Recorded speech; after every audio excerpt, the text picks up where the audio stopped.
Buenas tardes, ¿cómo están? Good afternoon. How are you, everybody?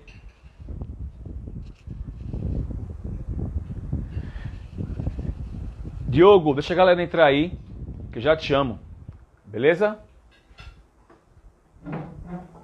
Deixa a galera entrando aí, dá uns 2 minutinhos, que a gente já massa. Fala, Chuchu. Chuchu sempre aqui, dando esse moral. Sua camiseta vai chegar, que Derek prometeu, viu? Vai chegar. Deixa acabar a pandemia aí, que vai...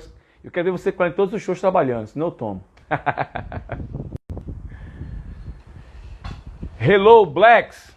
Boa tarde a todos e todas. Sejam todos e todas bem-vindos a mais uma tarde de muita informação. Foi sem querer. Salve, salve, Mal Mateus. E aí, galera? Galera, muito obrigado. Porra, eu que agradeço a vocês. Na verdade, essa iniciativa, ela existiu de um coletivo, né, meu e Ali, da minha filha e de Tiago Pinheiro, meu grande produtor. Mas só está tendo continuidade porque vocês estão dando essa valorização, estão acompanhando, estão sempre aqui com a gente, né? Dando esse moral. Léo Fontes, Helder, beijo a todos. E para ter esse projeto ter uma continuidade, a gente precisa que as pessoas venham aqui nos valorizar, né? E prestigiar, na verdade, quem está vindo aqui junto com a gente, prestar esse serviço, né, de forma gratuita, que é muito importante estar tentando levar esse nível de conhecimento para todos de forma direta. Mito não, meu amigo, eu sou o seu o seu súdito. Vamos aqui já chamar o nosso convidado, né? Sem mais delongas, vamos em frente, chamar aqui Diogo. Já estou cansado da minha presença, né?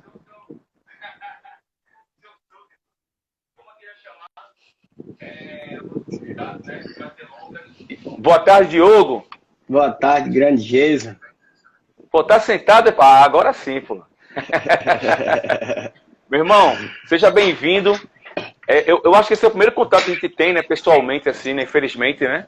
Infelizmente Isso. por não ter tido antes, mas felizmente por ser aqui também na Black Live. Eu te agradeço muito por ter aceitado o nosso convite, de vir aqui conversar e trocar uma ideia com a gente. Tem uma galerinha massa que está chegando aí para te ouvir.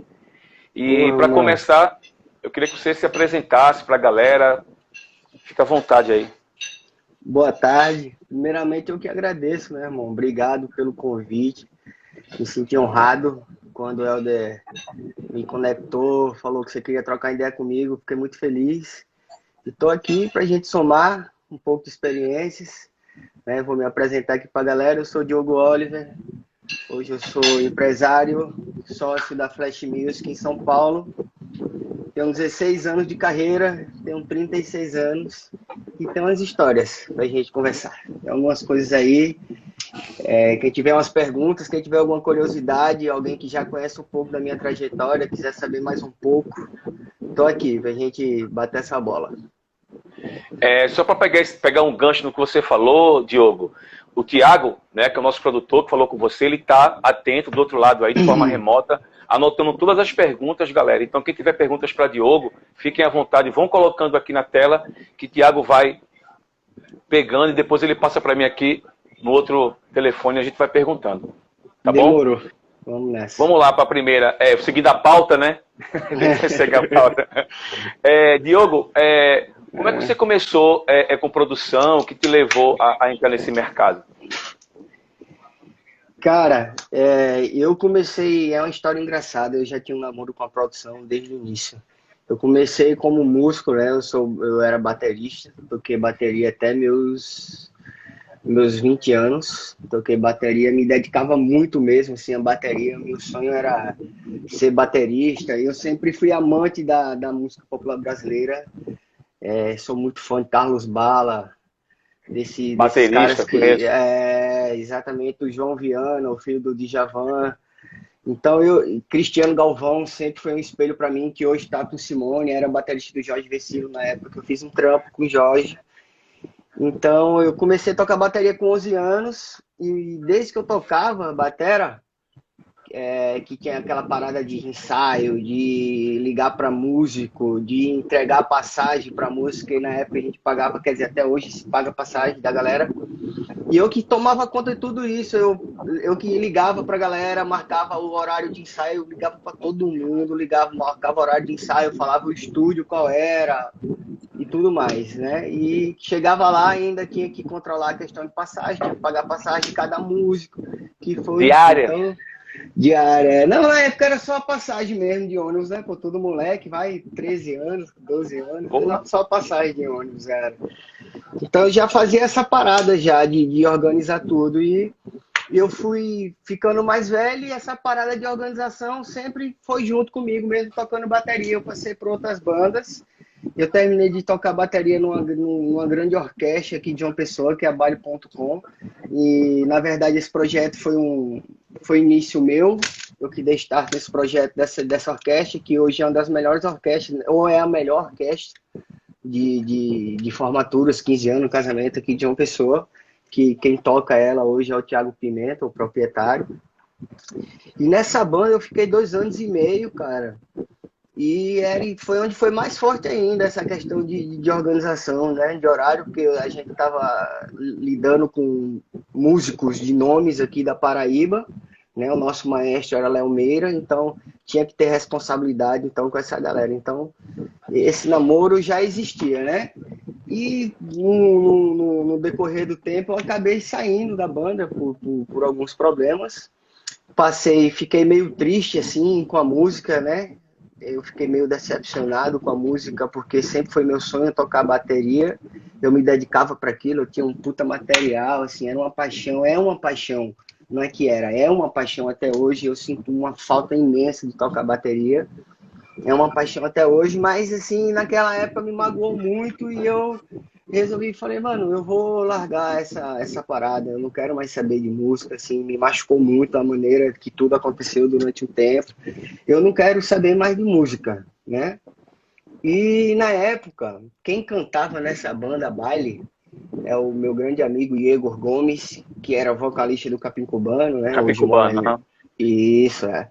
Então a gente trabalhava junto nessa orquestra, né? E, ainda quando a gente tocava junto, o Diego se desligou da orquestra porque recebeu o convite do Capim Cubano para cantar no Capim Cubano. Ele seguiu o caminho dele no Capim Cubano, eu ainda fiquei algum tempo nessa banda e saí, como eu falei. E me desliguei completamente assim do ramo de música, sabe? Não queria mesmo saber de música, assim. Me decepcionei com a música. Um negócio, uma parada muito louca que me magoou muito. Mas aí eu segui, fui para outra vertente. Eu me envolvi com música eletrônica, com festa eletrônica. Na época eram as raves. As raves eram um cenário muito forte aqui no Nordeste na época de 2004, final de 2003, 2004 e 2005. O cenário era muito forte. Eu acabei me envolvendo com essa galera e realmente esqueci mesmo o outro lado musical, produção, enfim, né? E fiquei 1 ano e 10 meses nesse ramo aí, nesse tempo todo aí. E do nada, assim, aconteceram algumas coisas não tão boas, aconteceram coisas maravilhosas, mas aconteceram coisas não tão boas também nessa caminhada, nessa outra vertente de música. E aí, Diego já estava lá no Capim Cubano, ele já sabia que eu tinha essa parada meu de organização com as coisas. E eu me lembro como hoje ele me ligou terça-feira, falou, irmão, você não quer trabalhar comigo não, velho? Ele falou assim, eu tenho R$ 50 para te pagar pro show, só para você andar comigo. Você organiza meu microfone, minha toalhinha do show, aquele pré-show. Eu falei, vamos embora, irmão. E aí eu comecei a pensar nessa parada, tipo assim, a música estava me dando outra oportunidade em outro lado, sacou? Se eu não seguir como eu queria, como era como baterista, a música estava me dando outra oportunidade, porque, porra, do nada, assim, depois de 1 ano e pouco, o cara me liga perguntando se eu quero trabalhar com ele, e assim... E eu não estava num momento legal e eu peguei essa oportunidade assim, me agarrei nela como se fosse a última luz da minha vida, porque música é tudo que eu sou, música é tudo que eu tenho, tudo que eu tenho foi a música que me proporcionou, tudo que eu tenho foi a música que Respira, me né? deu, né? Eu respiro música da hora que eu acordo, da hora que eu vou dormir. É uma coisa muito louca isso. E aí eu comecei essa caminhada com o Diego. O mais interessante dessa parada é que ele falou assim, a gente já viaja amanhã. Amanhã a gente tem um show lá em Natal para fazer. Eu falei, demorou, tamo junto. E eu fiquei amarradão, fui dormir. Esse dia, essa noite não passou. Eu ansioso para viajar no outro dia, para ver como é que as coisas iam acontecer, como é que ia ser essa nova experiência. E o mais louco que esse dia desse show em Natal foi o dia da gravação do DVD do Capim Cubano. O primeiro DVD do Capim Cubano, aquele DVD autoral que tem, que é uma capinha meio escura, meio vermelho com preto, sabe? Aham. Uma coisa bem autoral mesmo, assim.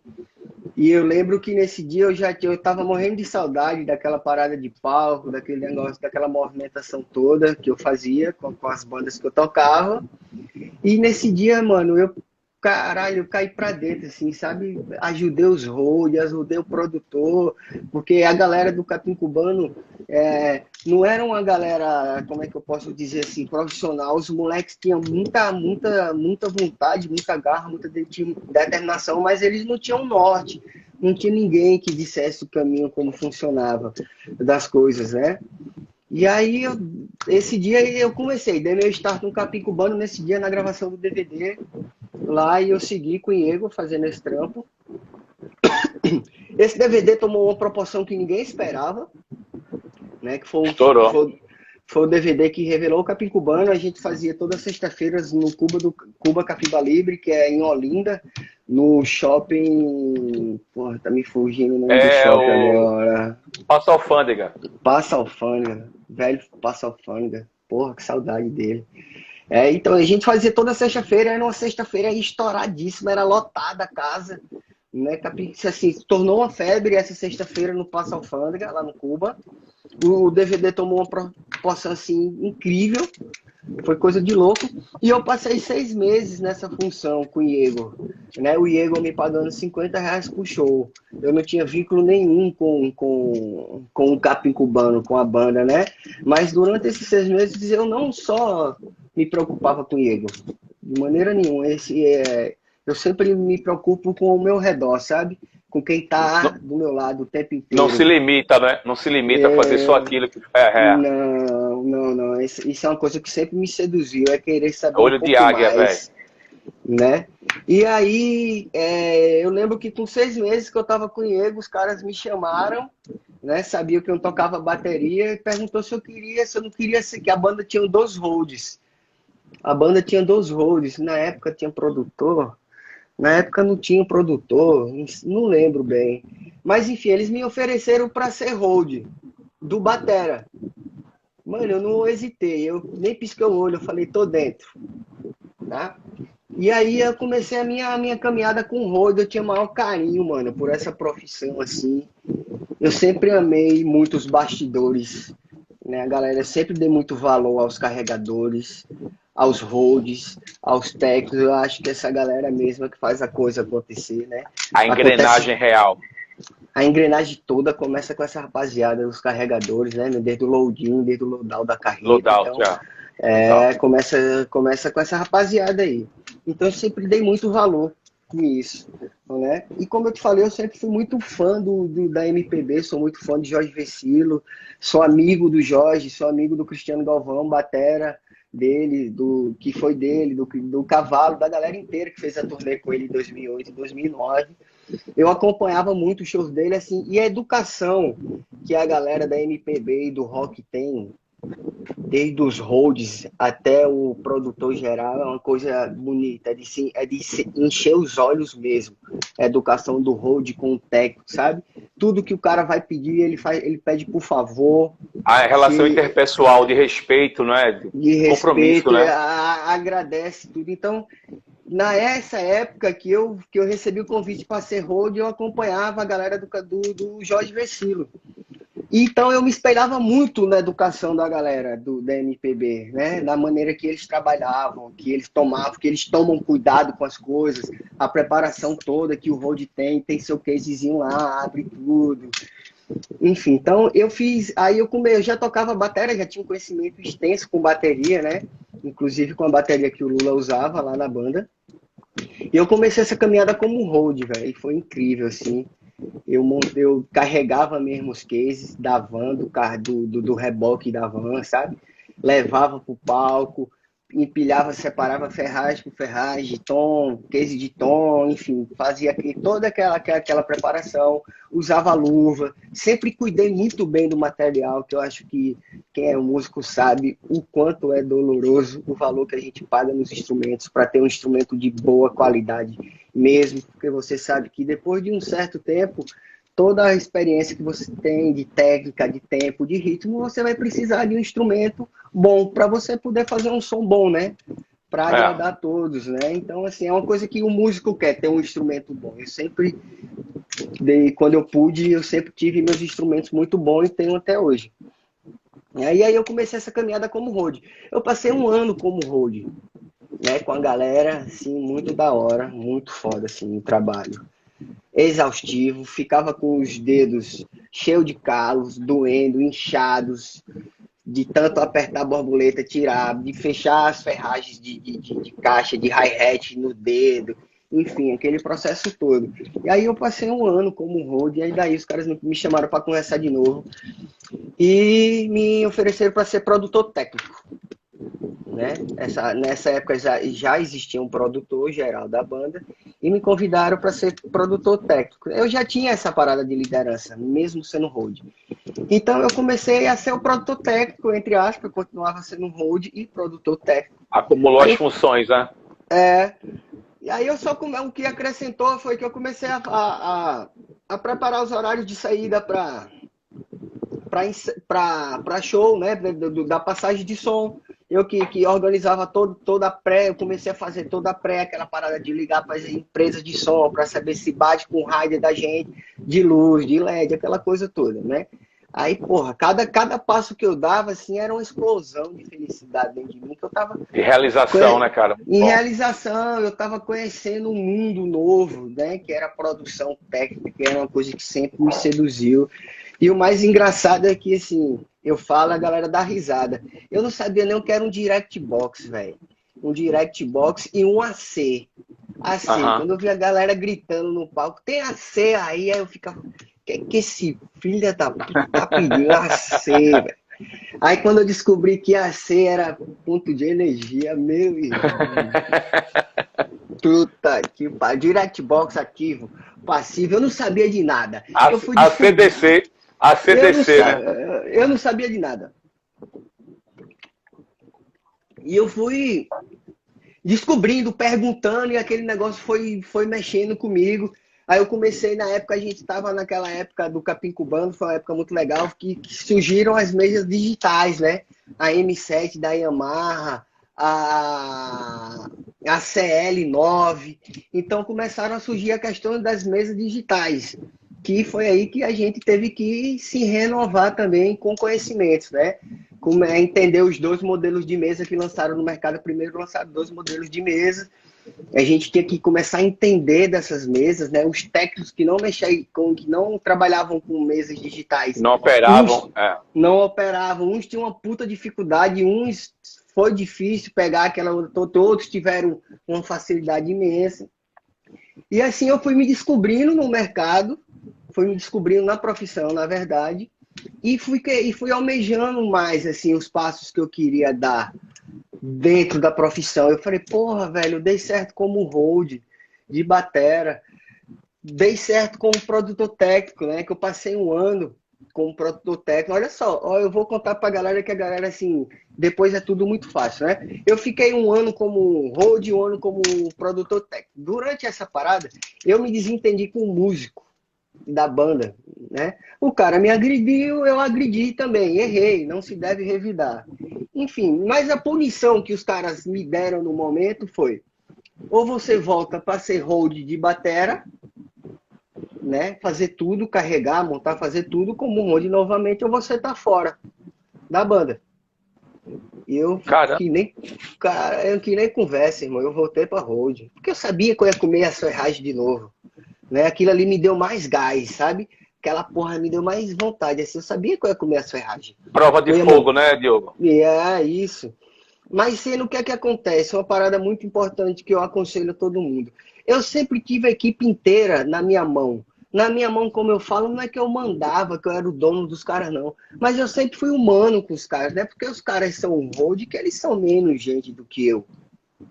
Não, e essa Eles coisa, não... porque são hold, são profissionais, tem que tratar o humano como humano, ponto. A função que ele desempenha é uma função à parte, mas o humano é humano. Se não tem essa visão de ser humano, ele pode ser Exato.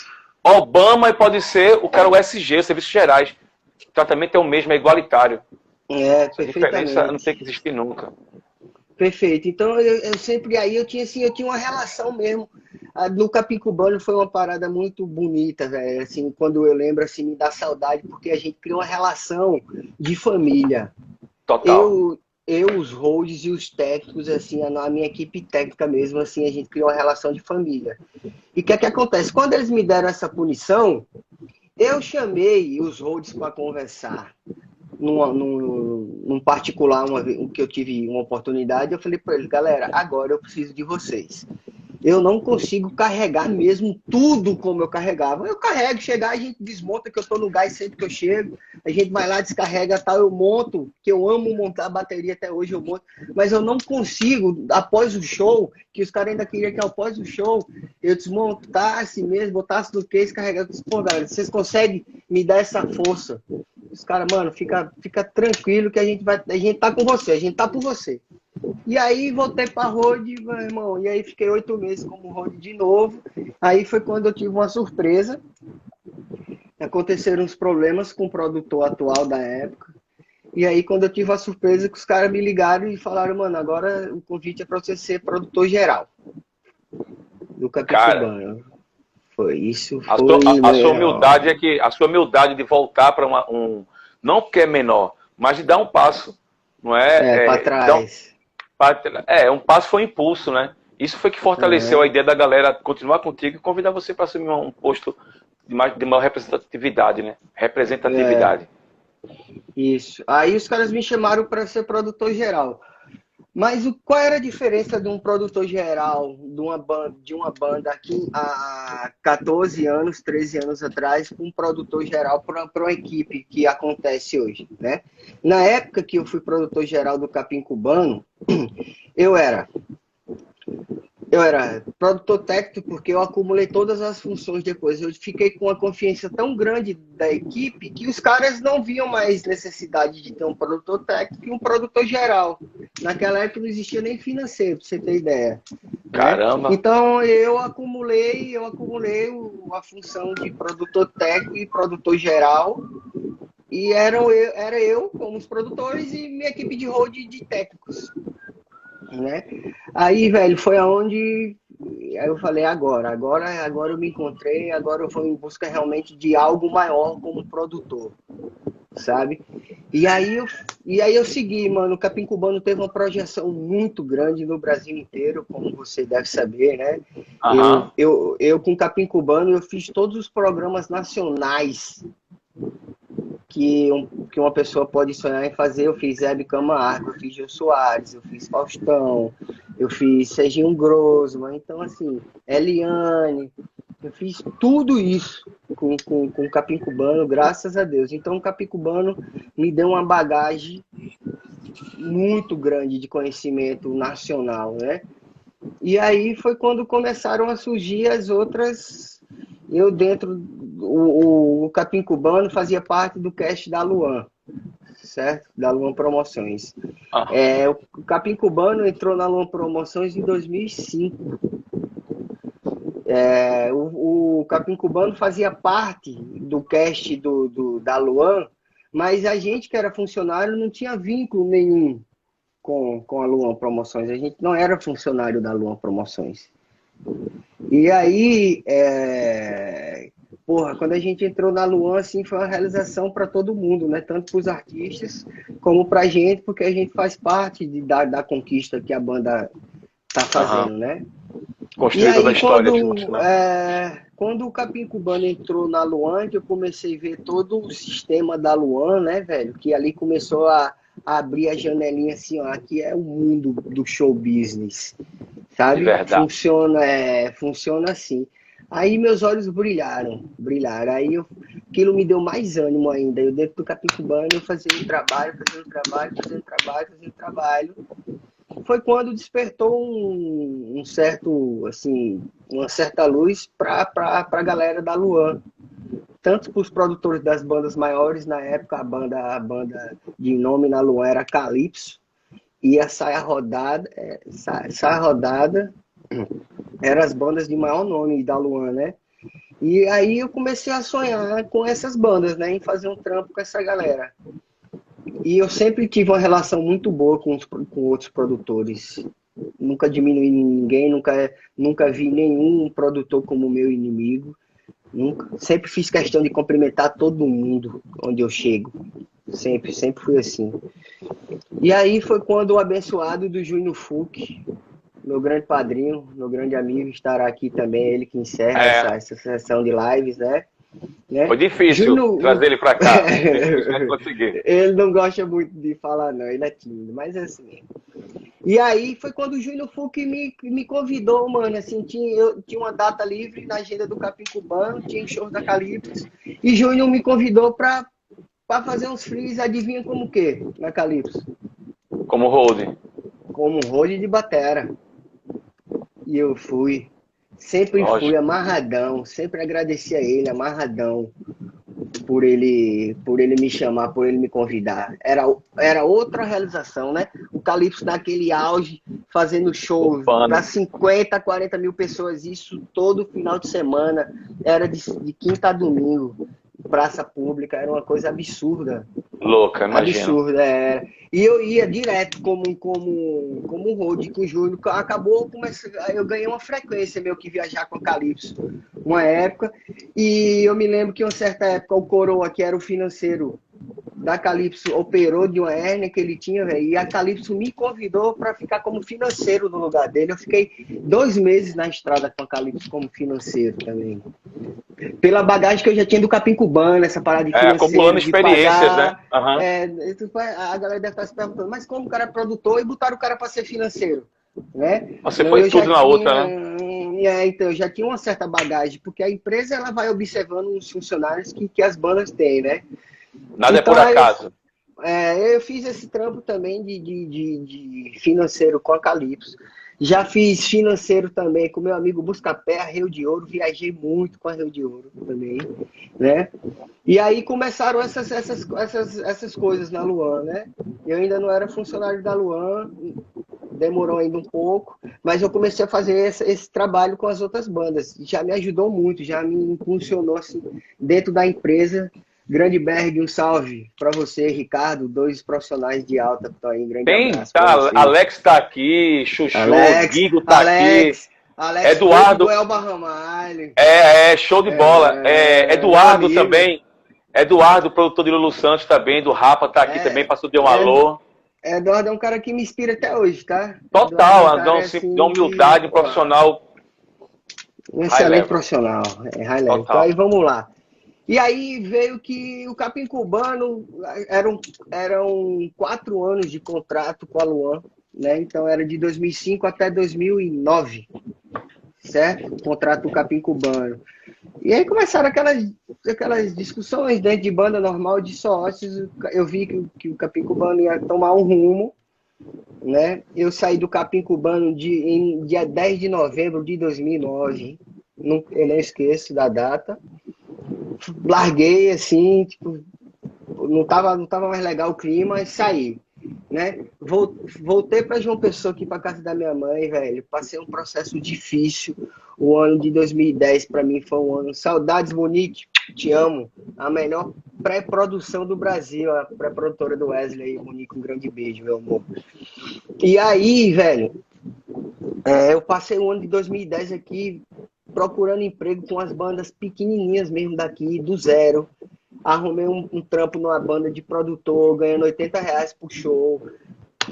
Meu irmão, o ano de 2010 foi assim, ou você desiste ou você continua, porque eu passei, assim, como a gente pode dizer, com quem lê a Bíblia, né? Eu passei um deserto em 2010, uma provação grande comigo, assim, eu entender tudo que eu estava vivendo, que eu vivi com Capim Cubano, assim, né? Aquele O sonho, porquê, né?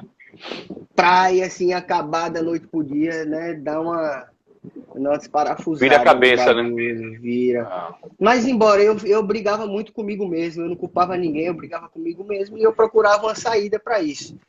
Meti um pau aqui numa banda chamada Identidade Baiana. Marcel, um grande profissional, veio de Salvador, montou esse projeto aqui, me convidou e eu segui aqui 10 meses com o Marcel, ganhando R$ 80 pro show, quando recebia. E, e, e aí eu enchi o saco de Mel, velho. Melânia, se ela tiver aí, ela vai dizer que é verdade. Eu convidei Mel, O... mas ela ela vai vir falar com a gente. Tem que vir, Mel. E aí, velho, durante esse ano de 2010, eu enchi a caixa de e-mail de Mel, pedindo a ela uma oportunidade. Mel, me ajuda, eu tô desempregado. Mel, bota pra eu fazer qualquer coisa nos eventos da Luan. Assim, em 2010 não rolou nada com a Luan, certo? E eu consegui falar, mandando mensagem pra ela demais, enchendo o saco dela. E aí foi quando ela pegou e me chamou para fazer a produção do Festiverão Paraíba aqui em 2011. 2011, Melania disse: Di, vem aqui, vem fazer a direção de palco com o Gleison, vem ajudar a gente aqui. Falei com a galera aqui da Luan, a galera mandou lhe convidar, vamos nessa. Aí eu falei: caralho, é agora, né? É agora. Então, irmão, eu peguei essa Oportunidade. direção essa oportunidade, assim, que eu sempre, uma coisa que sempre me seduz até hoje, Jason, é a parada do festival. A dinâmica, né? Eu me amarro na grandiosidade do festival, do palco, de todo o backstage que envolve o festival. É uma coisa, é uma energia para mim assim fora do normal para qualquer músico, qualquer produtor, qualquer pessoa, velho. Fale mais não, senão eu vou chorar, pô. Tô uma saudade foda de estar na estrada, de estar sem tomar banho, sem comer, sem dormir bem. Foda. É isso aí. Então, aí eu falei, eu sempre ficava assim, né? Eu viajando com o Capim Cubano, quando você entra numa empresa, assim, eu era um mero produtor começando, né? Então eu me espelhei muito em Gleison e Mel e Júnior Fuch. Dentro da Luan, eles sempre foram referência para quem estava começando, porque Júnior Fuch já tinha toda a bagagem dele com a Calypso, Não, né? total. Gleison e Mel já vinha construindo a sua história com a Luan há um certo tempo, né? Então eu me espelhava muito neles. E quando ela me convidou, eu falei, porra, vou estar junto com o Mel e com o Gleison, né? Porra, puta oportunidade. E aí como meus pais moram em João Pessoa, a gente é pernambucano, mas a gente é enraizado na Paraíba, porque meu pai é gerente de banco, e foi transferido para cá e ele ama a Paraíba, a gente ama a Paraíba. E aí tem toda a parada de montar o palco do festival antes, né? O festival é em janeiro. Então tem toda a montagem do palco que acontece no mês de dezembro, começa dia 5 de dezembro, começa a montagem da arena. Então eles aproveitaram que eu estava aqui já em João Pessoa, pediram para eu ir tocando a questão da montagem aqui, né? De todo o palco do círculo, obviamente Gleison vinha. Direção de estrutura, né? Toda estrutura, obviamente Gleison vinha, dava direcionamento, voltava para Luan. E assim a gente foi caminhando. E eu lembro que eu fiz um trabalho muito bom nesse festival, assim, modesta à parte, assim, me dediquei assim muito. E o festival terminou no domingo, são 3 domingos, o último domingo, quando foi na quarta-feira, Sabrina me mandou uma mensagem perguntando se eu poderia ir para Recife, que Renan queria conversar comigo. 2011, logo após o festival. Aí eu falei, tô indo, Sabrina, amanhã eu tô aí. Foi aonde rolou o convite para eu entrar na Luan. Não foi da maneira que eu esperava, que era fazer parte do time de produção da Luan. Mas foi para, na época, fazer toda a logística do Wesley, da questão de iluminação, né? Na verdade, assim, a gente tinha uma dobrada naquela época, 12 anos atrás. Eu tinha que ligar para a empresa de som para saber se a empresa estava seguindo o mínimo do rádio que a gente existia. Enfim, fazer aquela pré toda. E eu tive alguma dificuldade de tocar esse trabalho, porque naquela época as empresas de som, que elas sempre foram responsáveis por botar no mínimo de luz, você lembra disso? Tinha que ter ali no mínimo 12 movies, né? Aquela coisa de LED, tinha que ter um mínimo. Então, o que é que aconteceu? Os donos de bandas começaram a se interessar por questão do cenário, começaram a comprar luz e LED e tudo mais, e as equipes de empresas de som foram esquecendo esse lado. Então, eu tive muita dificuldade de fazer esse trabalho, não encaixou, para ser sincero, Jason, não encaixou esse meu trampo com Wesley nesse momento, certo? Foi aonde a Luan falou, não tá dando certo aqui no Wesley, mas a gente vai aproveitar Diogo, vamos colocar Diogo no time de produção da Luan. Foi aí onde eu entrei no time de produção da Luan realmente, né, para dividir com o Mel e com o Gleison as funções dos festivais e das turnês nacionais que a gente tinha dentro da empresa. Né? Fiquei amarradão, fiquei muito feliz com esse convite da Luan. Foi aí Uma onde realização, né? Foi aí onde ficou mais forte, né? Porque na época a Luan tinham dois festivais assim certos anualmente, que era o Festival Verão Paraíba e a Expocrato no Crato, Ceará. Nosso Cariri lindo, né? E aí, o que eu achei mais legal, assim, porque Gleison e Mel foram depositando uma confiança ou eles estavam me testando, como na verdade Gleison me disse depois de um tempo, que ele me testou muito para saber realmente se eu queria ser um produtor. E eles foram me dando assim a liberdade de tomar de conta assim da direção de palco, né? A Expocrato é um festival muito grande, muito grande, muito grande. São dois, acho que hoje em dia é um palco, mas na nossa época eram dois palcos. O festival ele começa num domingo, ele fica a semana inteira e ele acaba no domingo. Então é uma semana inteira de atrações nos dois palcos, certo? Então eles começaram a me dar essa responsabilidade de direção de palco. Eu controlar todo o horário de passagem de som de todas as bandas. Eu tinha que ligar, ver o checklist do palco 1, ver o checklist do palco 2, sair... Dani, um beijo, te amo, Dani. Então eu recebi o checklist dos dois palcos, eram 5 bandas em cada palco, velho, pra você ter noção da coisa. Eu tinha que alinhar todos os horários de passagem de som das bandas intercaladas dos palcos. Não podia chocar os horários de passagem, de jeito nenhum. Então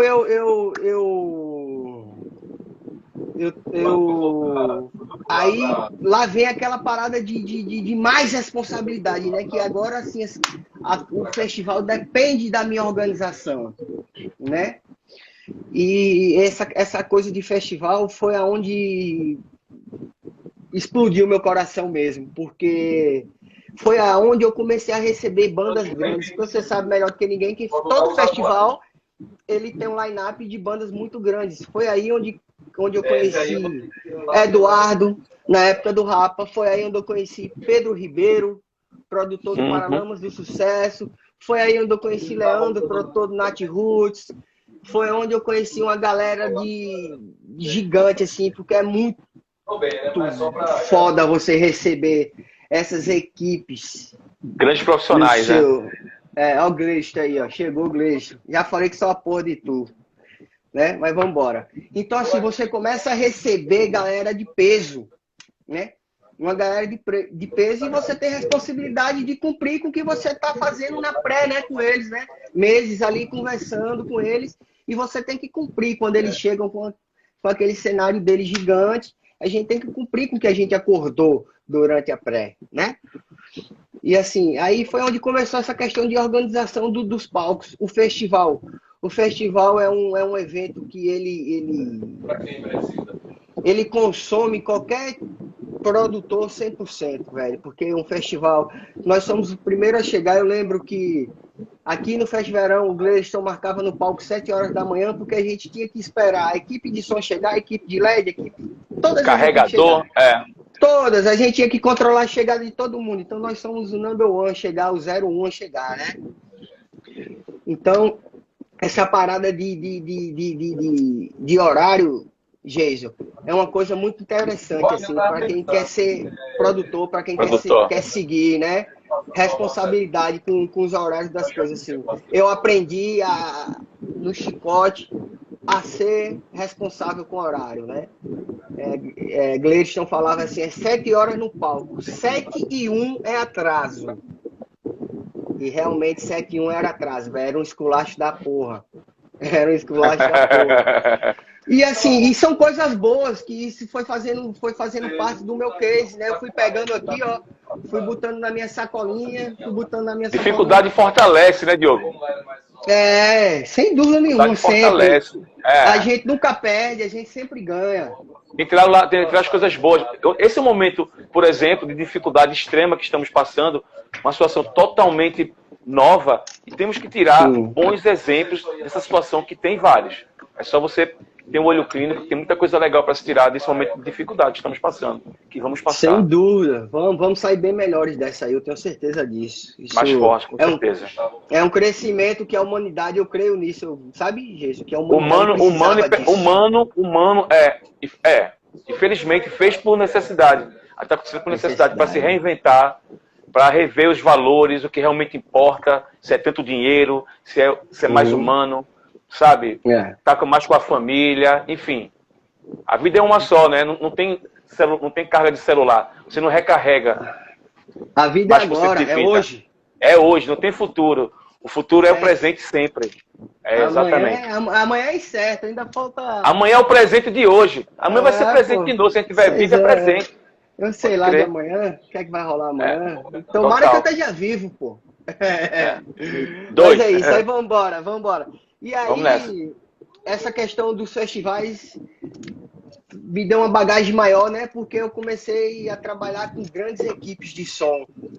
O grande Berg tá aí, que é da equipe de Elisson de Natal, né? Que sempre foi um som referência no Nordeste, aquele Vertec maravilhoso. Lindo. Que eu tenho saudade até hoje. Então a gente começou a trabalhar com equipes de profissionais muito grandes. Eu comecei a tratar com essa galera diariamente, quase todo final de semana, né? Eu digo que você tem 10 minutos, mas é isso aí, porra, tem muita história. Eu vou contar, vai acabar aqui, mas ainda tem uma hora pra gente conversar se quiser, tá, gente? Não, tamo junto então, vamos virar. Todo mundo vai ficar com a gente aqui, vamos embora. Aqui pra gente bater a saudade mesmo, conversar. Aí como eu te falei, né, que eu entrei pro time de produção da Luan, comecei a fazer os festivais com essas duas coisas lindas que aí fazem presente. E aí a Luan, na época, a Luan sempre foi a referência, a produtora referência no Norte e Nordeste, né? Total. Porque hoje em dia as bandas, elas abriram seus próprios escritórios no Nordeste, né? As produtoras, na verdade, que dependiam da gente para fazer show nessa região, eles acabaram abrindo seus próprios escritórios aqui, né? Mas está tudo certo. Então, nessa época, a Luan era responsável por todas as turnês nacionais de Zezé Camargo e Luciano, Bruno e Marrone, Fábio Júnior, Elba Ramalho, Zé Ramalho, uma porrada de artistas, Ana Carolina, uma porrada de artistas. Aí o que aconteceu? Nessas turnês, quem tomava frente dessas turnês era Mel e Gleison. Eles sempre viajaram com essa galera da pesada, sabe? Em muito tempo, sempre. Foi quando o Mel me chamou e falou: Di, tá na hora da gente começar a viajar, a fazer umas turnês aí com a galera, você dividir comigo e com o Gleison. Outra realização, né? Mais uma conquista. Eu falei, tô dentro, Mel. E Mel é conhecida como Mel de Camargo, porque Mel, na verdade, ela fez uma história linda com Zezé de Camargo e Luciano. Por isso que o apelido dela é Mel de Camargo, para quem conhece, né? Mel fez uma carreira muito foda, assim, com Zezé de Camargo e Luciano. E, assim, eu achei muito... Todo mundo sabia que ela morria de ciúme da dupla, que ninguém podia encostar na dupla. E assim, eu fiquei muito feliz quando ela disse: eu vou preparar para você fazer uma turnê com o Zezé de Camargo e Luciano. Aí eu falei, porra, boa, muito bom. Aí antes dessa turnê acontecer, que se eu não me engano era em outubro, me veio a turnê do Luan Santana, que foi assim, que foi o divisor de águas, realmente, para saber se eu era produtor, se eu tinha bagagem para ser do time de produção da Luan, né? Foi quando me veio a tal da Meteoro da Paixão, né? Era a turnê Meteoro da Paixão do Luan. Eram 4 toneladas de LED que a gente usava nessa turnê. Caraca! Era um cenário absurdo, absurdo. E aí, meu amigo Nereu me deu essa turnê, e Mel, junto com o Mel, me deram essa turnê, respaldado por Gerson, que eu fiquei sabendo depois. Me deram essa turnê, uma turnê super difícil. Essa turnê começou em Marabá, depois foi para Belém, depois foi para São Luís, depois ela foi para Tucuruí, sul do Pará. Uma das logísticas mais difíceis da minha vida. Pedro Nascimento que tá aí. Pedro é um dos roads mais cobiçados do Brasil, tá? Na época eu não sei se, não, o Pedrinho não tá com o Luan mais não. O Pedro era road do Luan Santana, um puta de um profissional assim de bagagem. Hein, Pedrinho, lembra muito dessa turnê, né? E aí eu peguei essa turnê nos peitos, velho. Fiz assim, um trabalho bom, fiz uma pré boa. A execução dos shows, a entrega foi muito da hora, pela dificuldade que a gente encontrou, que eu encontrei para executar aquela turnê dentro das limitações da cidade. Assim, o trabalho foi muito bem feito. E aí eu voltei dessa turnê, eu vim saber depois, Mel veio me falar depois, Gleison também veio me falar depois, mas essa turnê me ajudou muito dentro da Luan. Né? Mel disse que eu fui muito elogiado pelos diretores da Luan depois dessa turnê, pelo grau de dificuldade, do tamanho da coisa, né? E aí Gleison também me falou depois que perguntaram a ele se eu tinha condições de carregar essa turnê. Ele falou, a gente só tem um jeito de saber, é botar ele na estrada. E aí a gente vai saber se ele é produtor ou não é produtor. Então eu fiquei sabendo tudo disso muito depois. Né? Então essa turnê foi um divisor de águas para mim, dentro da Luan. E eu continuei com essa turnê junto com os caras do Luan, sempre que estava no Norte e no Nordeste. Eu fiz muitos shows nessa turnê, Meteoro da Paixão com o Luan Santana. E aí peguei a outra turnê também, que foi a Sinais. Foram 2 turnês seguidas que eu peguei com o Luan. Foi Meteoro da Paixão e Sinais.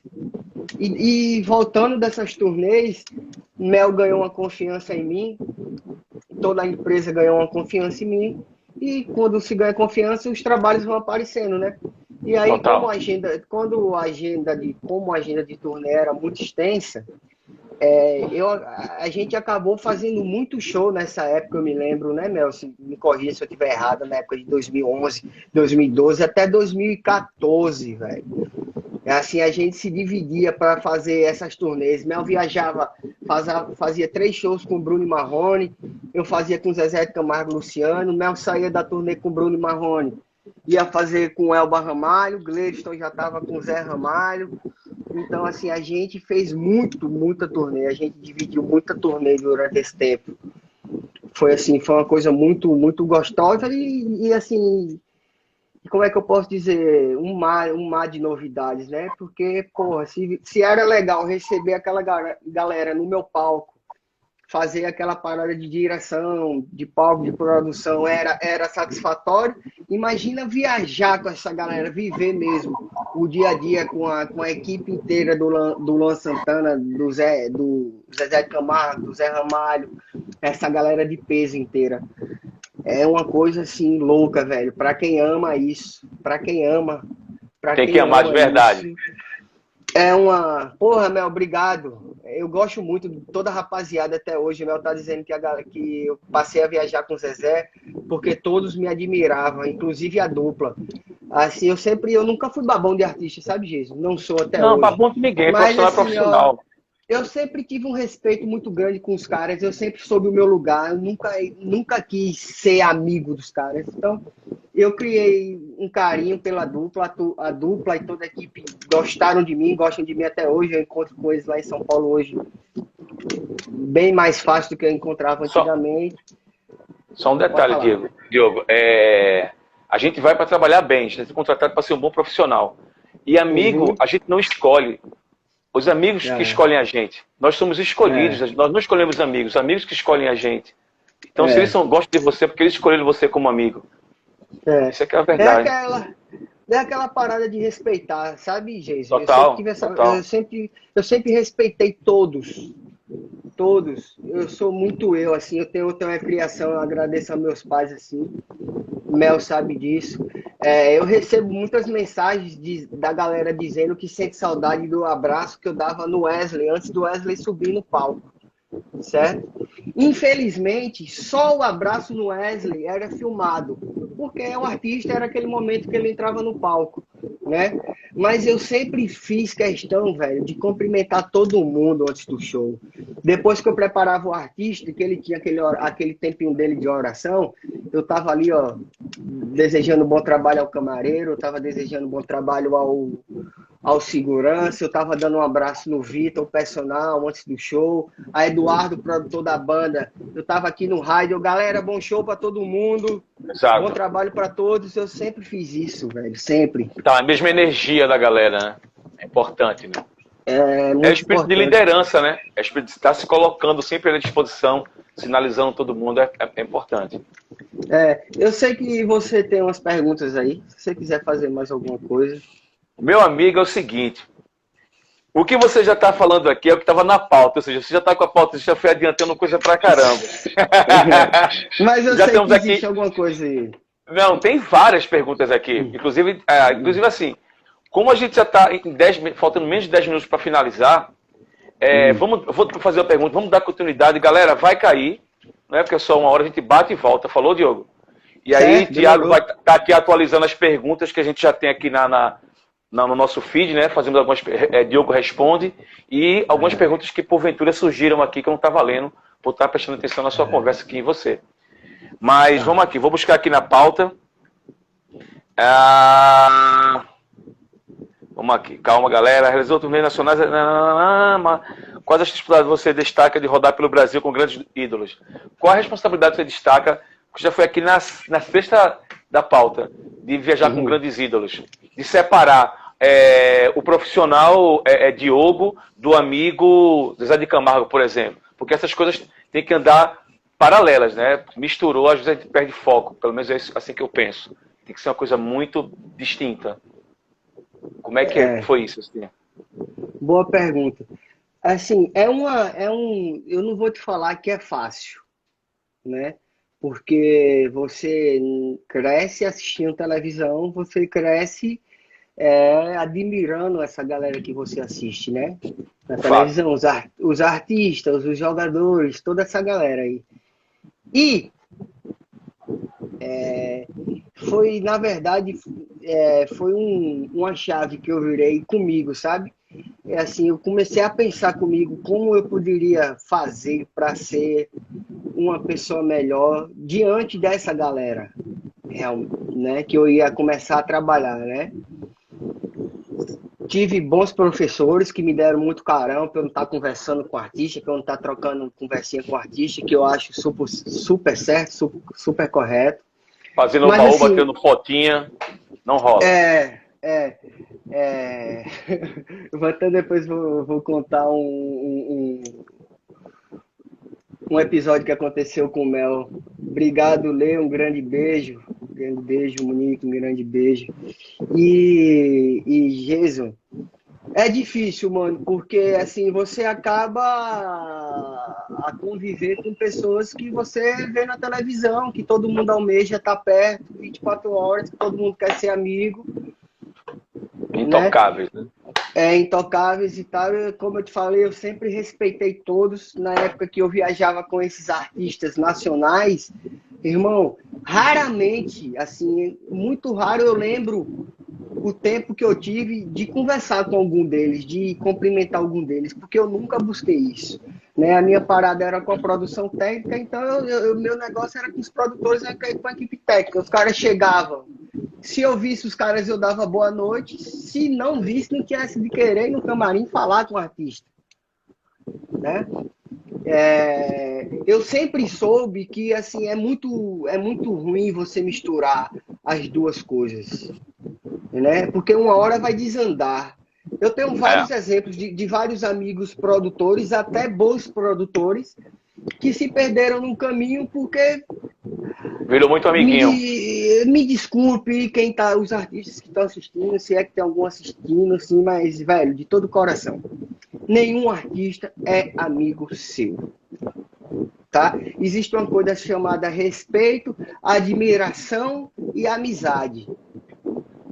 São três coisas completamente diferentes. Respeito, admiração e amizade. Ao trabalho profissional, isso.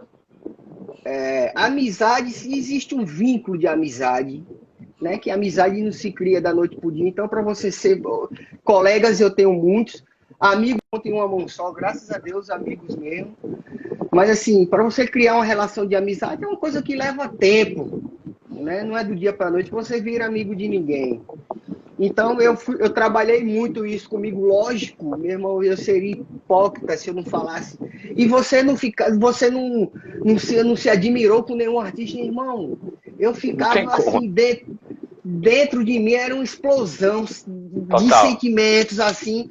Eu queria, meu irmão, não queria falar não, eu queria agarrar ele, velho, tá ligado? Dar um pulo no pescoço, mas eu comecei a controlar isso dentro de mim. Eu lembro que o maior teste comigo sobre isso foi no Ceará Music de 2005, quando o Capicubano tocou no Ceará Music, que a gente dividiu o palco com o Charlie Brown, e eu sou fã do Chorão, velho, né? E assim, eu vi o cara assim...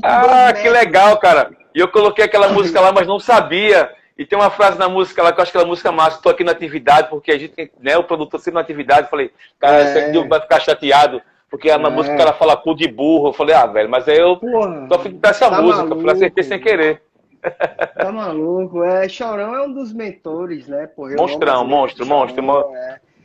E aí eu me lembro que assim, esse dia eu fiquei olhando pra ele, velho, parado, gelado. Eu queria ir falar com ele, mas eu não conseguia. Foi uma loucura e eu fiquei olhando para ele assim, aquele filme que eu tenho aqui foi melhor do que qualquer abraço, do que qualquer coisa.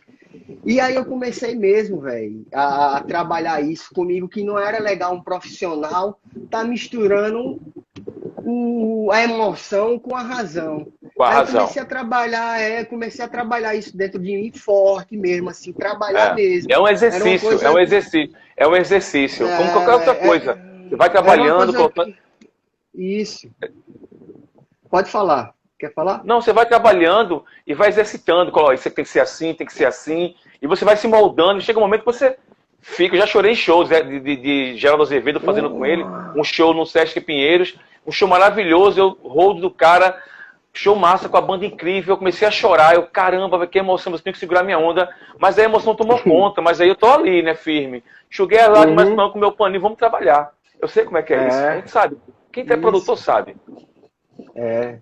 Sem dúvida. Então, é um exercício mesmo, como você estava falando. Eu comecei a exercitar isso comigo, porque através da Luan, eu me deparei com todos os artistas que eu sempre sonhei na minha vida, né? Imagino. Para quem não sabe, eu sou fã assim, de carteirinha mesmo, do Roupa Nova. Muito, mas muito. Eu canto todas as músicas. E eu lembro que na época que a gente dividiu o palco com Roupa Nova, na época do Capicubano também, foi uma sensação incrível. Porque eu sou fã do Serginho Eval, como batera, como cantor, como tudo. Aí vamos lá. Aí aí eu comecei a exercitar isso, Jason, comigo. Né? Durante as turnês e durante os festivais eu comecei a exercitar isso. Vai estourar o tempo aí, falta 1 minuto. A gente volta. Vai estourar. Então eu já vou finalizar agora, galera. A gente vai e volta. Antes disso, eu vou colocar no feed e vou demorar mais ou menos 1 minutinho, tá Diogo? Pra não desperdiçar essa hora. Eu boto no feed lá e tem que colocar um textozinho. Tá bom? Fechou. Vamos nessa? Falou. Vamos nessa, né? Voltem. Vamos ficar junto aqui.